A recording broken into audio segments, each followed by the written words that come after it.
सियासत मेहरबान तो जनसंख्या नीति हिंदू मुसलमान। यूपी सरकार ने जनसंख्या नीति का ऐलान किया है और कानून बनाने की दिशा में कदम बढ़ाया तो विरोधियों ने इसे चुनावी स्टंट बताना शुरू कर दिया है। लेकिन उससे पहले तो यहां साथी ही साथ छोड़ रहे हैं। इससे पहले कि हम पूरी रिपोर्ट आपको दिखाएं, परिचय आपका खास मेहमानों से कराएं, जरा यहां पर आपको बता देते हैं कि पूरी तस्वीर में सरकार क्यों घिरी हुई लग रही है। तो ये सबसे पहले सामने देखिए, जेडीयू बीजेपी में आर पार हो गया है इसी जनसंख्या नीति पर। जनसंख्या कानून पर ठन गई है तो क्यों? क्योंकि नीतीश कुमार मुख्यमंत्री बिहार कहते हैं महिलाओं में जागरूकता आपको फैलानी होगी। रेणु देवी उन्हीं की डेप्यूटी सीएम है, बीजेपी के कोटे से हैं, वो कह रही हैं पुरुषों को जागरूक करना जरूरी है। इधर वीएचपी से भी मामला उलझ गया है। आपको बताएं, नीतीश कुमार ने कहा है महिलाएं पढ़ी लिखी हो तो प्रजनन दर घटेगा, ये नीतीश कुमार कह रहे हैं। उधर रेणु देवी कह रही है कि पुरुषों में नसबंदी को लागू करना होगा। वो अपने तरीके से बीजेपी का पक्ष एक, और ये बिहार सरकार के अंदर घमासान छिड़ गया है। महिला शिक्षा हो तो बढ़ावा मिलेगा, ये उन्होंने कहा है। पुरुषों महिलाओं में भेदभाव खत्म हो, इसी मुद्दे के आधार पर यानी नीतीश कुमार को ही काउंटर करती हुई दिख रही है रेणु देवी, जो कि उनकी डेप्यूटी है बीजेपी के कोटे से बिहार में। तो बिहार में तो इस पर घमासान छिड़ गया है। जनसंख्या की बात करते ही ध्रुवीकरण की कोशिश हो रही है। विरोधियों की बात छोड़िए, जनसंख्या नीति पर एनडीए के भीतर ठन गई है। आइए आपको अपनी ये रिपोर्ट दिखाते हैं, फिर परिचय खास मेहमानों से करेंगे जिनके साथ हम चर्चा करेंगे।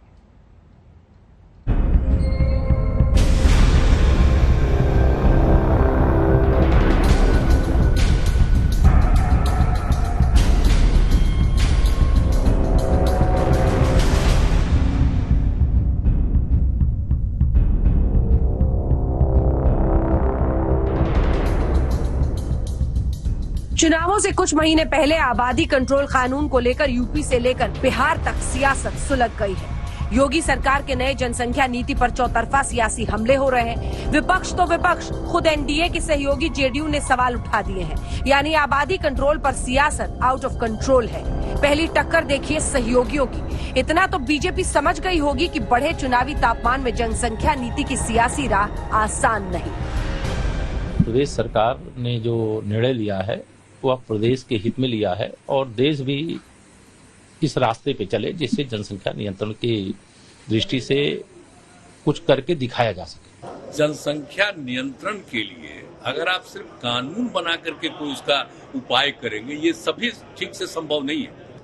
ये सबसे बड़ी चीज है कि जब महिलाएं पूरे तौर पर पढ़ी रहेंगी तो इतनी जागृति आती है, इतना कॉन्शसनेस होता है कि अपने आप प्रजनन दर घटेगा। तीर आने थे विपक्ष के, धनुष तान दिया एनडीए के साथी ने। बवाल लेकिन बढ़ता जा रहा है। कानून का ड्राफ्ट आ जाने के बाद अब एक तरफ खुलकर आबादी कंट्रोल करने की हिमायत हो रही है और दूसरा तबका इसके खिलाफ योगी सरकार को निशाने पर ले रहा है। बदलना नहीं चाहिए।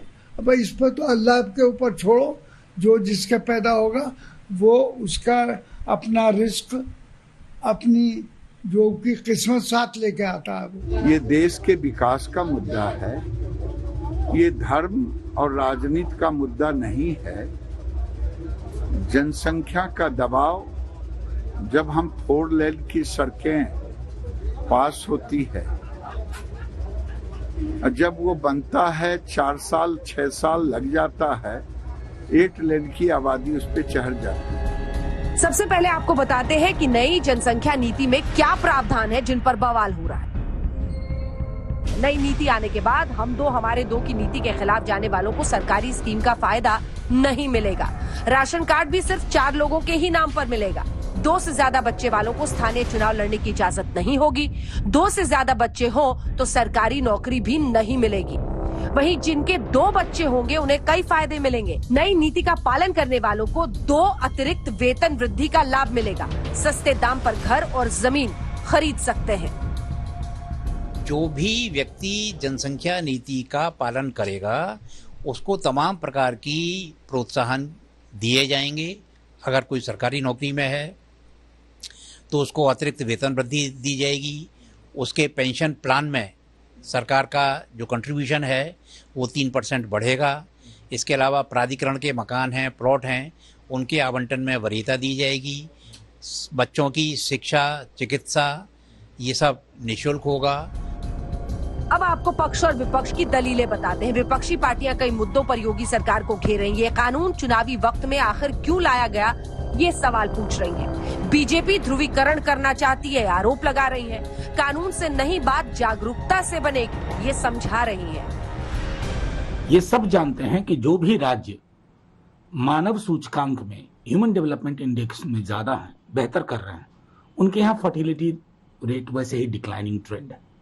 डिकेडल रेट ऑफ डिक्लाइन अगर आप देखें, कंपेयर करें बीते वर्षों में, तो उसमें कमी दिख रही है। लेकिन हाँ, इनके लिए पॉपुलेशन जैसा विषय भी डॉग व्हिसल पॉलिटिक्स है। जनसंख्या नियंत्रण पर एक व्यापक विमर्श की आवश्यकता है। सदन में बात कीजिए, हेडलाइन मैनेजमेंट मत कीजिए। हर शख्स चाहता है जनसंख्या पर प्रभावी नियंत्रण हो, लेकिन सबके विमर्श से हो, दबाव में ना। हालांकि इन दलीलों के खिलाफ बीजेपी के तर्कश में कई तीर हैं। बीजेपी का कहना है कि विकास के लिए ये नीति जरूरी है, संसाधनों और आबादी में संतुलन जरूरी है। पूरा देश इस तरह का कानून चाहता है। किसी सरकार ने ऐसी हिम्मत पहले नहीं दिखाई है। हर परिवार संपन्न हो, उनके आने वाली जनरेशन आगे बढ़े, देश की मुख्य धारा और प्रदेश की मुख्य धारा से जुड़े, इसको लेकर एक मसौदा तैयार किया गया है। और वो मसौदा चूंकि जनहित के लिए हम ला रहे हैं, तो जनता से इस पर सुझाव भी मांगा गया है। वो मसौदा जनता के बीच में लेकर विधि आयोग उत्तर प्रदेश का जा रहा है। फिर वो हमारे पास 19 के बाद जब सरकार के पास आएगा, और अगर इस हमारी अच्छी पहल को जनता स्वीकार करेगी, तो हम इस पर कानून जरूर लाएंगे।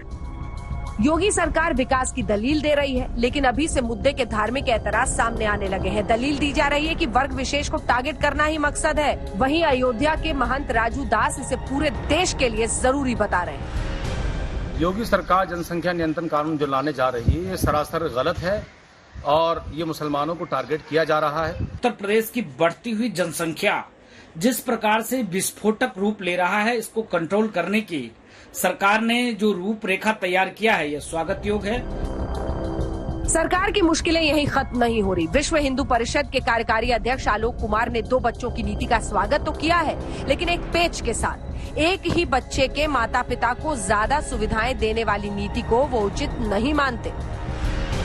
जिसका एक ही बच्चा होगा उसको इंसेंटिवाइज करेंगे, उसको प्रोत्साहन और पुरस्कार देंगे, वो हमको स्वीकार नहीं। एक बच्चे के नॉर्म को प्रोत्साहित किया तो जनसंख्या स्थिर नहीं होगी, जनसंख्या कम होती जाएगी। तो सरकार को एक बच्चे वाला नॉर्म नहीं लाना चाहिए। अब आबादी नियंत्रण पर आर पार की जंग छिड़ गई है। योगी सरकार आगे तो बढ़ी है, लेकिन साथी ही साथ नहीं दे रहे। ब्यूरो रिपोर्ट, आज तक।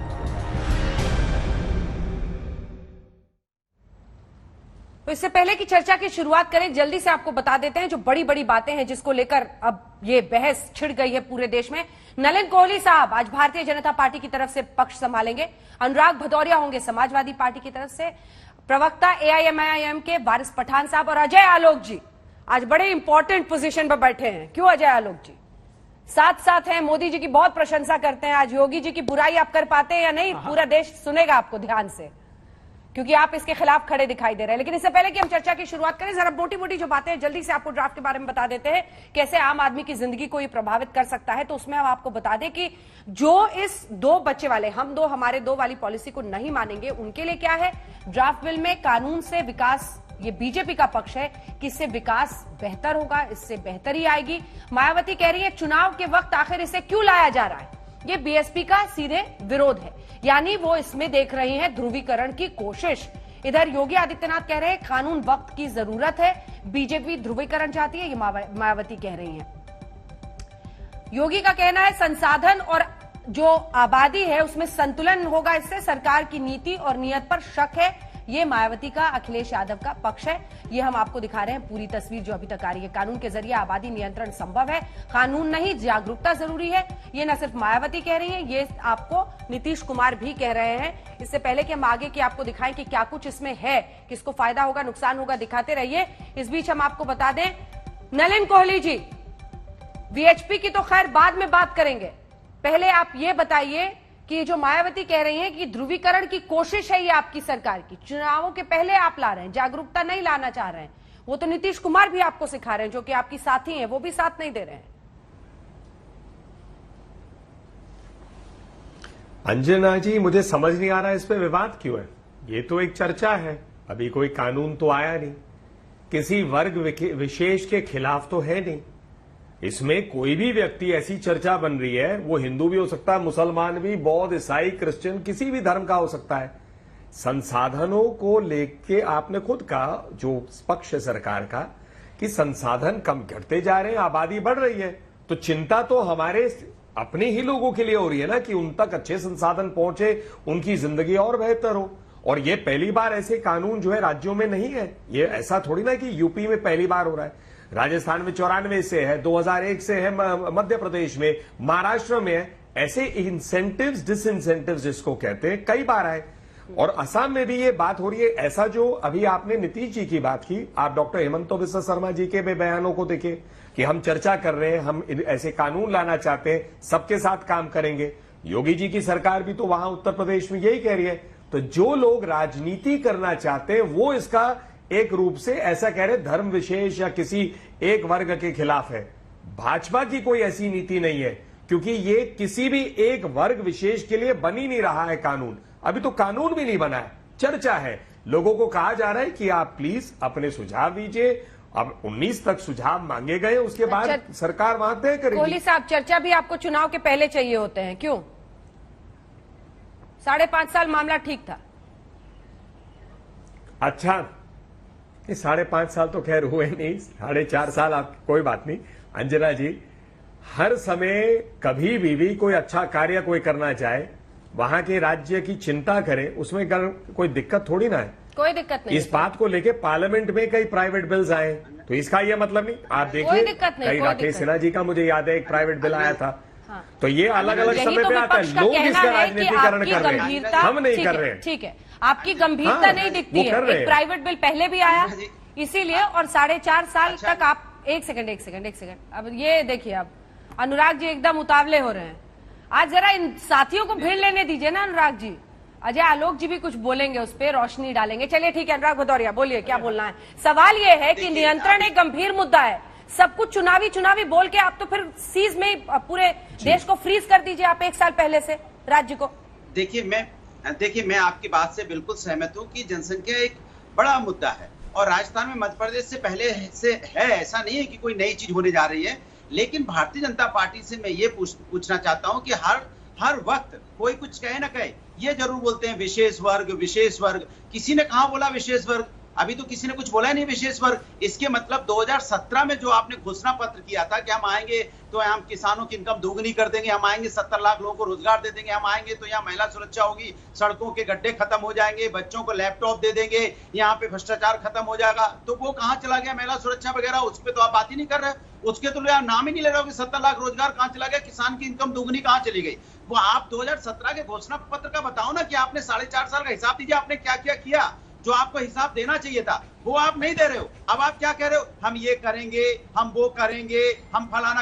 अब आप चले गए जिसको कहते हैं ना फ्यूचर टेंस में चले गए कि हम करेंगे। आपने क्या किया? जैसे हम अपना काम गिनाते हैं एक सांस में, आप अपना काम एक सांस में गिनाइए ना। 4.5 साल में आपने क्या किया? तो आप जनता का असली मुद्दों से ध्यान भटकाने का काम कर रहे हो। आप जनता के बारे में नहीं सोच रहे हो, आप सत्ता के बारे में सोच रहे हो। अगर जनता के बारे में सोच रहे होते तो उत्तर प्रदेश में आज इस तरह का पंचायती इलेक्शन में तांडव ना दिखाई पड़ता। जिस तरह प्रशासन के साथ मिलकर प्रशासन और पुलिस भारतीय जनता पार्टी के कार्यकर्ता की तरह काम कर रहा था और चीरहरण हो रहा था महिला का, और इधर योगी जी क्या कर रहे थे? धृतराष्ट्र बने हुए क्या कर रहे थे? ढोल नगाड़े बजाओ, मिठाई बांटो। चीरहरण हुआ तो क्या हुआ? हम पंचायत का चुनाव जीत गए। अरे गोला बारूद चली तो क्या हुआ? यहाँ लड्डू बांटो, क्या हुआ? पंचायती चुनाव जीत गए। कहा प्रभु वहां तो गोला बारूद चलने दो, गोला बारूद। अरे प्रभु लोकतंत्र की हत्या हो गई तो हो गई लोकतंत्र की हत्या। लड्डू बांटो, सही स्थापित हो गया क्योंकि आप चुनाव जीत गए। तो आप चुनाव जीतने के लिए कुछ भी करने को पूरा देश जो आपको सुनता है वो ये समझ गया है कि आप हर मुद्दे पर बोल सकते हैं, लेकिन थोड़ा तो सर उस दिन के मुद्दे पर बोलिएगा ना।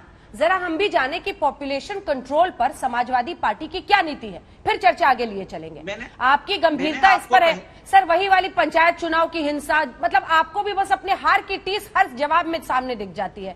थोड़ा तो टॉपिक पर बोलिए आज के टॉपिक पर। नहीं, टॉपिक पे ही बोला। टॉपिक पे हमने सबसे पहले बोल दिया कि जनसंख्या एक समस्या है हमारे देश में। हाँ। इसमें कोई दो राय नहीं। हाँ, तो बस समस्या है बोल के आगे बढ़ जाए, समस्या है बोल के आगे बढ़ जाए, क्या करें फिर? हमने कहा इसका राष्ट्रव्यापी कानून बनाइए, इसके लाके एक मसौदा तैयार कीजिए, इस पे एक कमेटी बनाइए। अरे तो मसौदा तैयार है, इसमें बताइए ना, ये मसौदा तैयार है। अरे आपने सुना कि नहीं सुना, पढ़ा कि नहीं पढ़ा है पॉलिसी को? मैं सुन लीजिए मेरी बात अंजना जी, मैं आपको चैलेंज करके कहता हूं, इनको करना कुछ नहीं है, ये मसौदा बना दिया, फिर आप उन पे चले गए के लिए छोड़ दिया। भदौरिया जी, पॉलिसी में क्या क्या है बताइए। जनसंख्या, अरे मैं तो बता रहा हूँ जो उन्होंने सुविधा, नहीं मुझे तो पता ही है कि भाई वो निकाय चुनाव नहीं लड़ पाएंगे, उनको सरकारी सुविधा नहीं, मैं उसमें ये ठीक है ना, ये अच्छा है, ये अच्छा है। चलिए जिप कैमरा काटिए, एक बार दिखाइए जल्दी क्या क्या प्रावधान है। सर चुनाव नहीं लड़ पाएंगे, निकाय स्थानीय चुनाव, एक बार प्रावधान दिखा रहे हैं सर। आपको स्थानीय चुनाव नहीं लड़ पाएंगे, सरकारी नौकरी नहीं मिलेगी, अगर आप मानते हैं तो आपको 2 अतिरिक्त वेतन वृद्धि मिलेगा अपने जीवन काल में। ये सब अच्छी बात है नहीं है, बताइए। तो वही तो मैं आपसे कहना चाह रहा हूं कि इनको करना अभी भी कुछ नहीं है, नहीं करेंगे इसको, ये लागू नहीं करना, नहीं इनको बनाना है। अगर बनाना होता ये तो पॉलिसी बताइए ना सर, इस पॉलिसी पर तो डिबेट कीजिए, प्रमोशन में मौका मिलेगा, अच्छी बात है या नहीं है?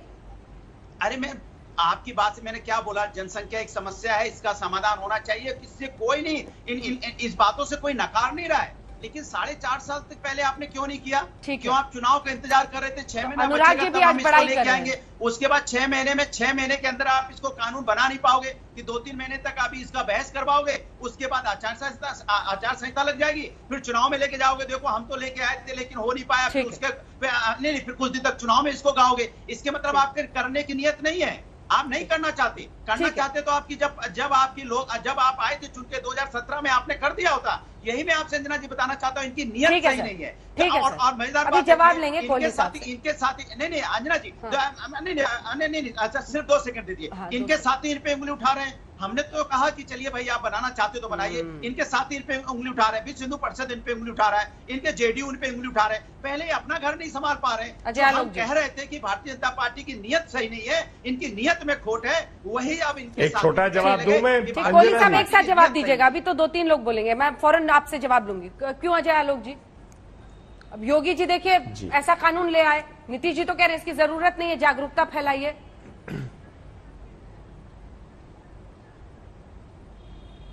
देखिए सबसे पहले अंजना जी, आप इनसे पॉलिसी पे डिस्कशन कर रही थी, तो वो ये वही बात है कि जब आप समाजवादी पार्टी से पॉलिसी पे डिस्कशन, मतलब भैंस के आगे बीन बजाना है। आज तक कोई पॉलिसी बनाई नहीं, तो पॉलिसी पे इनको पता क्या कि पॉलिसी क्या होती है। नीतीश जी ने कहा कि सिर्फ कानून बनाने से काम नहीं चलेगा। एक क्यों कहा? 2005 में हमारी बिहार की प्रजनन दर 4.2% थी। नीतीश जी ने क्या किया? तुरंत कोई कानून ले आए? नहीं। साइकिल योजना लाई गई, पोशाक योजना लाई गई और लड़कियों को स्कूल जाने के लिए प्रोत्साहित किया गया। उसका नतीजा ये हुआ कि हमारी लड़कियां इंटर तक पास होने लगी।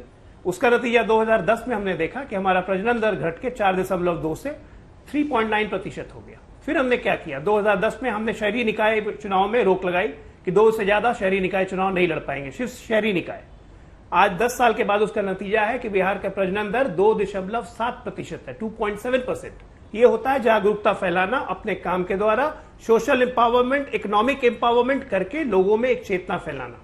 जनसंख्या आज देश की सबसे बड़ी समस्या है, लेकिन उनका यह कहना था कि सिर्फ कानून लगा देने से ये समस्या का निवारण नहीं होगा।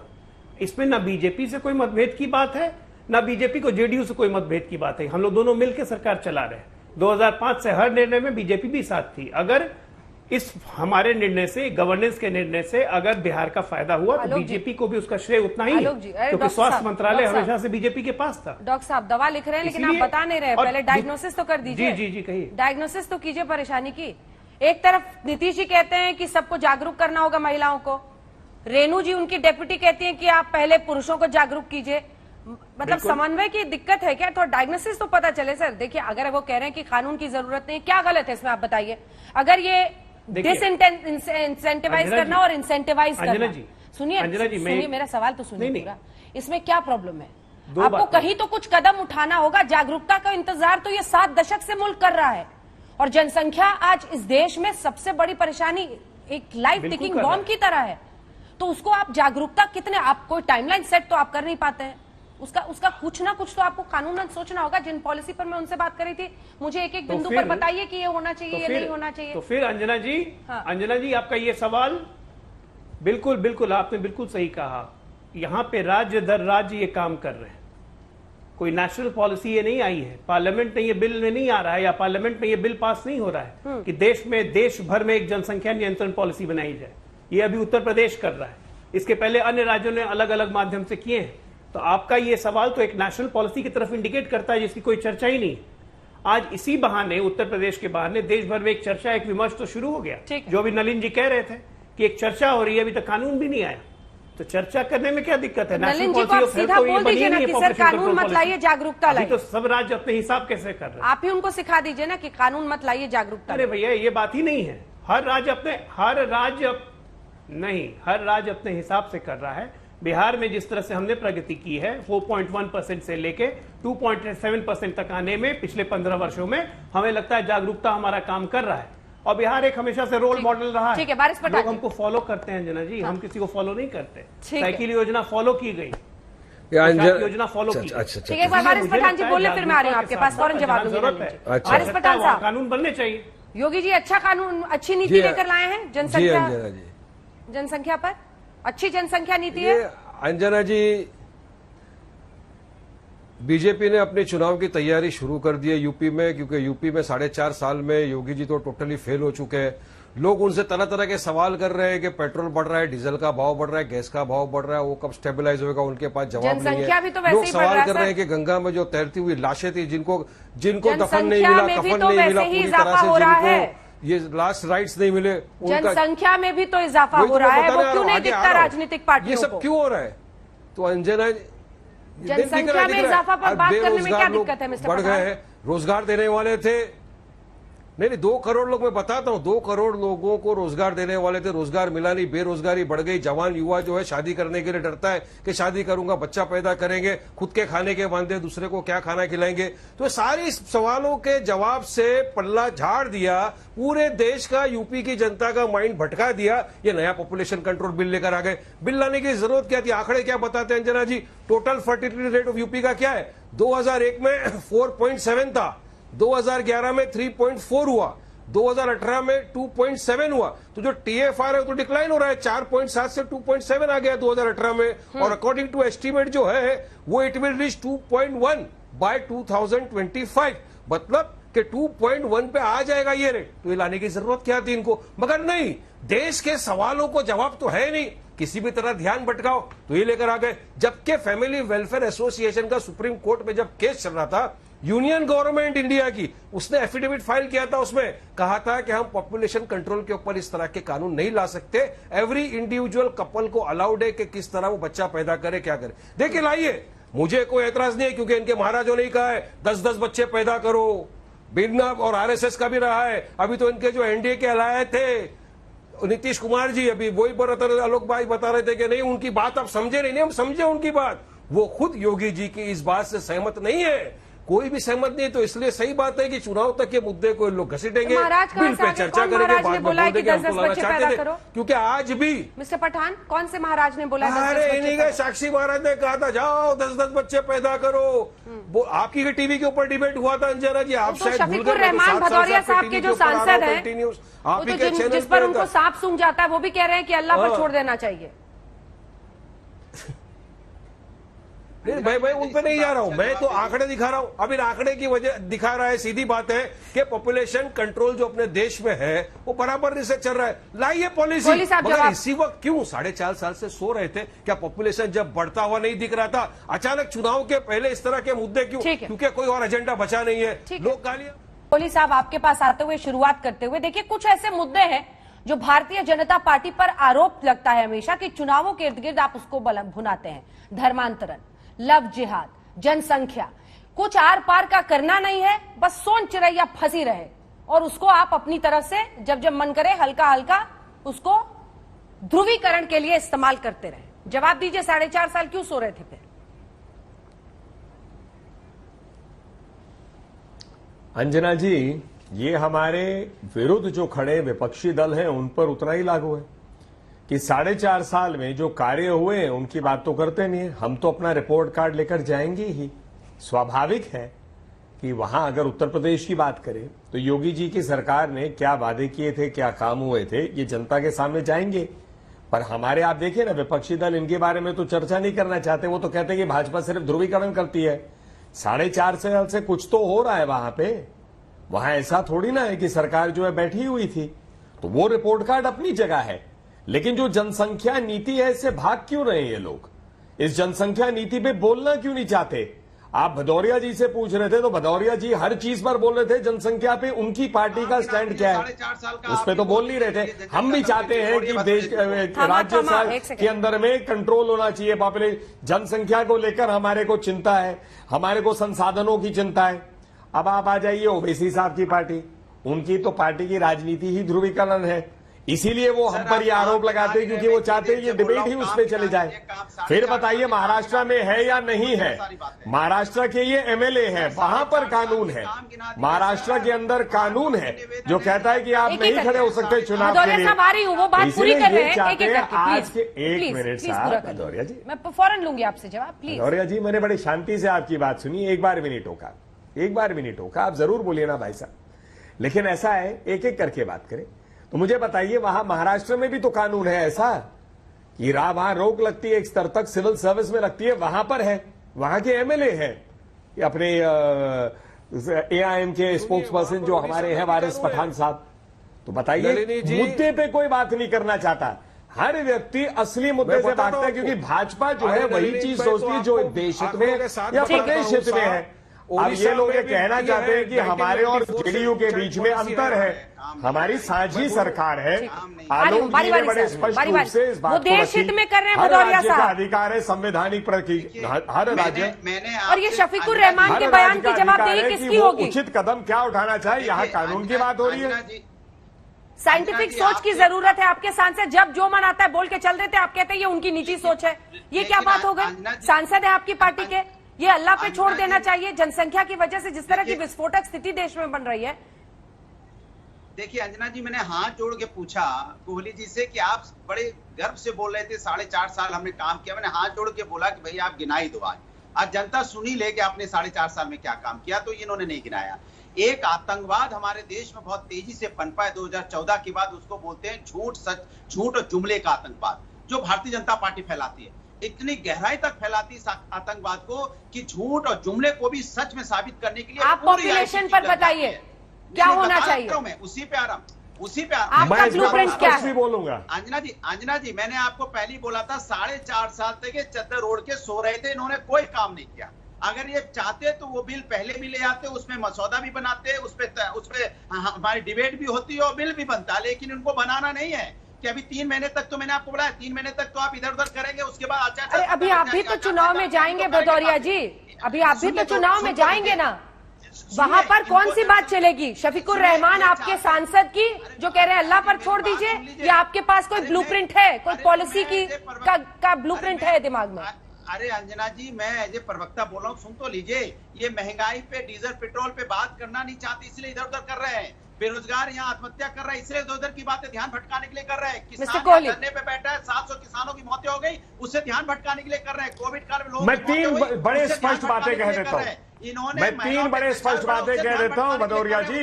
आप जो है कहते हैं हम काम नहीं कर रहे, अरे भदौरिया जी सुन लीजिए ना, ट्रेन की तरह आप चलते रहते हैं भाई साहब। पर आपको सांप क्यों सूंघ जाता है? दिखाइए इनको मेरे साथ जरा, आपको जनसंख्या पर क्यों सांप सूंघ जाता है मिस्टर भदौरिया? अच्छा मैं कुछ कहूँ तो बोलिए ना जनसंख्या पर। कानून, अरे मैंने अंजना जी कितनी बार बोला कि जनसंख्या हमारे देश की समस्या है, इस पे एक राष्ट्रीय चर्चा होनी चाहिए और इस पे कानून, हम कहते नेशनल कानून बना देते ना, एक राष्ट्र है। अरे आप जाएंगे यूपी चुनाव में, क्या कानून लाइएगा, क्या पॉलिसी लाइएगा बताइए? अरे अंजना जी सब बीजेपी के भरोसे क्यों छोड़ रहे हैं? अभी तो आपको इलेक्शन में जाना है, चिल्लाइए मत। अरे मैं अंजना जी बीजेपी की बात मान गया, तो मैं इनसे कहता हूँ कि 4.5 साल पहले ले आते ये, जब आपकी सरकार आई थी। नहीं, हम तो आपसे पूछ रहे हैं सर, खत्म कर देते आप। हम तो आपसे पूछ रहे हैं, हम तो आपसे पूछ रहे हैं। आप कमिट कीजिएगा, अपने मैनिफेस्टो में डालिएगा। आपको ये गंभीर समस्या लगती है, आपको ये गंभीर समस्या लगती है, एसपी अपने मैनिफेस्टो में यूपी में डालेगी, हाँ या ना? देखो अंजना जी, मैंने कहा गंभीर समस्या है, तभी तो कह रहा हूँ 4.5 साल पहले लेके आना चाहिए था, जो लेके नहीं आए। इसके मतलब इतनी बड़ी गंभीर समस्या को 4.5 साल तक पेंडिंग में डाल रखा, तो इसके मतलब ये दोषी है। मिस्टर कोहली जवाब दीजिए, फिर मैं आगे बढ़ूंगी। ठीक है, ठीक है भदौरिया साहब, ठीक है, आप अपने मैनिफेस्टो में नहीं डालेंगे, समझ गई मैं। मिस्टर कोहली, भदौरिया जी की पार्टी, देखिए भदौरिया जी की पार्टी इस विषय से भागना चाहिए, उनका अधिकार है। उनकी राजनीति इससे घबराने में उनके सांसद ने उनकी राजनीति स्पष्ट कर दी। ये भदौरिया जी की चिंता है। आप कहते हैं उत्तर प्रदेश में 4.5 साल में काम नहीं। मैं 2-3 उदाहरण देता हूं। आप लोग अगर वहां सो रहे थे, वो भाजपा की गलती थोड़ी ना है। नहीं, मुझे बताइए 1.25 लाख करोड़ गन्ना किसानों का भुगतान हुआ या नहीं? 36,000 करोड़ क्या ऋण माफ हुआ या नहीं? 2.5 करोड़ ऐसे वहां के किसान है, उनको प्रधानमंत्री सम्मान निधि गई या नहीं? आप ये बताइए सुप्रीम कोर्ट में प्रशंसा हुई या नहीं कि चिंता कितनी की योगी जी की सरकार ने उन श्रमिकों के लिए जो घर जा रहे थे? 37 लाख ऐसे लोग गए। आप क्या है, विकास पे बात करना नहीं चाहते? जब हम विकास की बात करना चाहते हैं तो आप कहते हैं ध्रुवीकरण की राजनीति। जब हम जनसंख्या की बात करते हैं तो आपके सांसद कहते हैं अल्लाह पे छोड़ देना चाहिए। तो बात की क्या है, आपकी राजनीति जो है वो इसी पे आधारित है कि भाजपा का विरोध करे। हम तो जनता की सेवा की राजनीति कर रहे हैं। आपको चिंता अगर हो रही है तो आप बताइए ना, क्यों नहीं होनी चाहिए ये नीति? बताइए, सुझाव मांगे जा रहे, एक सुझाव दीजिए। मैं यहाँ चैनल में बैठा हूँ, आप बैठे, आप एक सुझाव तो रखिए कि इसको मजबूत करने के लिए हमारी भी इच्छा है कि जनसंख्या पे कोई नियंत्रण हो। आप ये हमारी सुझाव है, सुझाव तो है नहीं, विरोध है, तो करिए आप अपनी राजनीति काम, हम तो काम करते रहेंगे। वारिस पठान साहब, वारिस पठान साहब, अंजना जी, अगर ये खामोश रहेंगे तो मैं बोलूंगा। अंजना जी, देखिए, चाहे बीजेपी हो चाहे समाजवादी पार्टी हो, दोनों के पास भी यूपी में चुनाव जीतेंगे, किस एजेंडा पे जीतेंगे, तो आप भी तो धार्मिक अंग देना चाहते हैं, क्या कुछ है आप नहीं भी तो धार्मिक रंग देना चाहते हैं ना मिस्टर पठान? हम तो अंजना जी विकास की राजनीति के लिए जा रहे हैं। हम तो यूपी के विकास के लिए जा रहे हैं। हम तो चाहते हैं कि पॉलिटिकल एम्पावरमेंट हो। हम तो चाहते हैं कि लोगों को वहां पे अच्छी शिक्षा मिले। जो शिक्षा हम लोगों को तेलंगाना के अंदर जो हॉस्पिटल प्रोवाइड करते हैं, एजुकेशन प्रोवाइड करते हैं, वैसी तरह का मॉडल हम यूपी के अंदर लाना चाहते हैं। इसीलिए हम भागीदारी संकल्प मोर्चा के साथ गए। दलित, मुसलमान, अपने ओबीसी सब हमारे को समर्थन करेंगे। बिल्कुल, हमको इस वक्त हमारा ब्राह्मण भाई भी सपोर्ट करेगा और वोट देगा। क्यों नहीं देगा? क्योंकि हम लोग विकास की राजनीति में मानते हैं। एक वैक्यूम हो गया है। देखिए, कांग्रेस का तो वो कुछ रहा नहीं,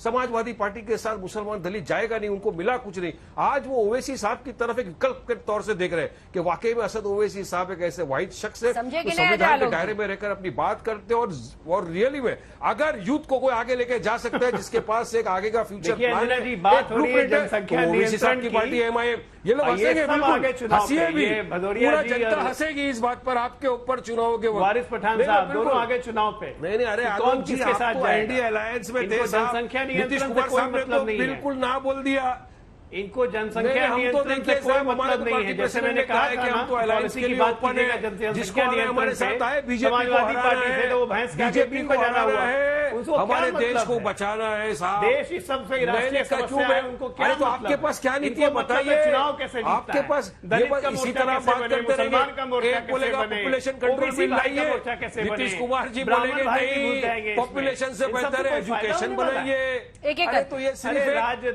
मैं बता रहा हूँ अंजना जी, ठीक है, आप ही की बात का जवाब दे रहे हैं अजय जी। सिक्के के आपकी बात का जवाब है। हाँ, आपकी बात का ठीक है अजय जी, मेरा सवाल तो पूछ लीजिए। नीतीश एसपी और बीजेपी भी मिली हुई है। आना चाहिए, पहले लोगों को एजुकेशन दो। पठान साहब, एजुकेशन नहीं है, अब एसपी और बीजेपी भी मिली हुई है। ये बिल्कुल एक ही सिक्के के सब पहले। मैं तो एसपी, कांग्रेस, बीएसपी ये सब एक मिले हुए हैं जी। बीजेपी दोनों अजय आलोक जी, ठीक है, अजय आलोक जी जवाब दे रहे हैं। यूपी की जनता समझदार है और यूपी की जनता इस वक्त उनके सामने एक विकल्प है जो एमआईएम और भागीदारी संकल्प मोर्चा उस विकल्प के साथ। आप तो प्रचार ही करने लगे वारिस जी, बस कीजिए। उनके भाई क्या करेंगे? अरे तो मैं तो अच्छी चीज का प्रचार कर रहा हूँ। मैं तो अपने गुनाहों को छुपा नहीं रहा हूँ जो 4.5 साल में यूपी की जनता के साथ अन्याय। अरे आलोक जी, यूपी में हमारे मुसलमान बता देंगे, यूपी में हमारे हिंदू भाई बहनों की ध्रुवीकरण की शुरुआत होती है। देखिए आलोक जी, ये बाकी को ध्रुवीकरण सिखा रहे हैं। ऑक्सीजन नहीं मिलने की वजह से बच्चों की जाने जाते हुए देखिए, आपका ये डिबेट अंजना जी हाईजैक हो गया। आप जनसंख्या नियंत्रण पे बात करना चाहती थी, पॉलिसी पे बात करना चाहती थी, ये आगे हिंदू मुसलमान ध्रुवीकरण जी, ये तो हमारे सोच हमारे विपक्ष राजनीतिक दलों की। जनसंख्या पर 2 लाइन तो बोलिए ना पठान साहब। जनसंख्या पर बात करने से आप लोग सबका दही जम जाता है मुंह में। बोलिए ना जनसंख्या पर सर, जनसंख्या नियंत्रण होना चाहिए नहीं होना चाहिए? बोल के गए ना कि अल्लाह की देन है। शफीकुर रहमान साहब बोल के दे यूनियन को अल्लाह की देन है। खुद बोलती है कि जनसंख्या कानून नहीं आना चाहिए। अंजना जी एफिडेविट में बोलते हैं ये लोग, सुप्रीम कोर्ट में एफिडेविट आप अपनी बताइए ना। डॉक्टर ने जरा कभी स्टडी कर लीजिए डिबेट में आने के पहला। फैमिली वेलफेयर एसोसिएशन के केस में यूनियन गवर्नमेंट ने एफिडेविट डाला है कि पॉपुलेशन कंट्रोल आपका क्या नहीं विचार कर है? सकते, इससे वुमेन्स को कितना तकलीफ है, क्या विचार है जनसंख्या नियंत्रण पे? अरे आपको पता भी है कि जाइए कभी किसी गायनेकोलॉजिस्ट को पूछिए कि जनसंख्या करने से वुमेन को कितनी तकलीफ होती है। मैं सिर्फ मुसलमान औरतों की बात नहीं कर रहा हूँ, मैं मेरे हिंदू भाइयों की भी बात कर रहा हूँ, मैं मेरे हिंदू भाइयों की भी बात कर रहा हूँ। जागरूकता फैलानी चाहिए, कानून बनाना चाहिए, कुछ तो बोलिए। अरे आप लाइए तो सही, अभी तो आप अपने गुनाहों को ढांपने के लिए एक बिल लाए हो, अब उस पर चर्चा होगी, उसके बाद उसको कानून बनेगा। अरे जब तक यूपी का चुनाव चले मेरे विचार की होना चाहिए या अल्लाह पे छोड़ देना चाहिए। मेरे विचार ये है कि जो आप लोगों ने हम पे इल्जाम डाले हैं ना, सुनिए मेरे विचार ये जो आपने पे इल्जाम डाले ना कि मुसलमानों की जनसंख्या बढ़ती है उसकी वजह से रिसोर्सेज खराब हो जाते हैं देश में रिसोर्सेज इसलिए बराबर नहीं है क्योंकि 22% जो अपर कास्ट हिंदू है उसके पास 44% देश का रिसोर्स है। आंकड़ा है आंकड़ा, आप स्टडी करिए। इसीलिए डिवाइड हुआ है जो रिसोर्स, ये मेरी वजह से हमारी वजह से नहीं हुआ है। 44% रिसोर्सेज जो है ना वो अपर कास्ट के। ठीक है, वक्त खत्म हो रहा है, एक एक लाइन के लिए आऊंगी, प्लीज नॉन स्टॉप मत बोलिएगा, प्लीज नॉन स्टॉप मत बोलिएगा, टाइम नहीं है मुझे बताया जा रहा है। जल्दी से नलिन साहब एक लाइन में जवाब, एक लाइन में सिर्फ एक लाइन। इन सब की ध्रुवीकरण की राजनीति है। आपने बड़े स्पष्ट रूप से वारिस भाई को भी सुना और आपने भदौरिया जी को भी सुना। ये नीति पर बोलने से घबरा रहे हैं, डर रहे हैं, जनसंख्या पर बोलने से डरते हैं, ये घबराते हैं। राजनीति इनकी जनसंख्या पर बोलने से डरते हैं। देखिए अंजना जी, मैंने आपको बता दिया, इनको करना कुछ नहीं, करना होता तो 4.5 साल पहले ये पॉलिसी ले आते। ये सिर्फ अपने असली मुद्दों से, जनता के असली मुद्दों से ध्यान भटकाने की राजनीति